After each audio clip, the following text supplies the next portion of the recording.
माने टोका टोकीर एंगेजमेंट हेबा उपरे थिला बहुत पवित्र भाव एंगेजमेंट हैला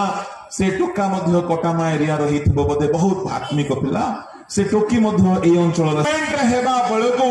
ए माने स्थिर कले आमे कथाबार्ता हेले मध्य बाइक वाक्यरु कथा हेबा आमे मंद कथा हेबा नाही तुमे सुंदरी तुमरो नाक तुमरो मुंड तुमरो मुह ए सब चर्चा नाही से झियो भी कहला जा हो मते गोटे भलो पुओ मिलला बाहागर पर्यंत कथा हेले खाली वाक्यर कथा तो ये पुओ गोटिए मेसेज पठेला कौन बाइबल रेफरेंस पठेला सत्य कथा है सी पठेबा को चाहूला कौन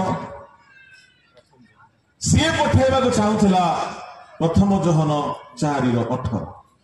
पढ़ंतु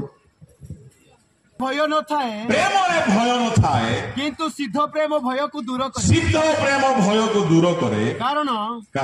भय दंड सहित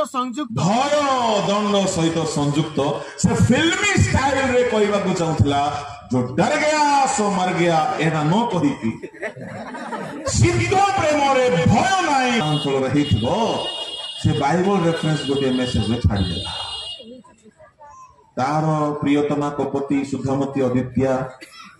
से मेसेज को पढ़िला बेले को कौन है भूल बसत से प्रथम जोहन न लिखी जोहन 4:18 लिखी दे पढ़ माइक रे पढ़ कारण माइक रे पढ़ एते लेट कले केमती हेबो कारण हां तुम्हारा 5 स्वामी थिले आउ वर्तमान तुम पाखरे जे अछि से तुम्हारा स्वामी नुहे एहा सत्य कहछ से दिन ठारो एंगेजमेंट कैंसिल एणु करी प्रभु को लोक माने वाक्य सहित टिके सावधान होके रहिबे बोलो यीशु मसीह की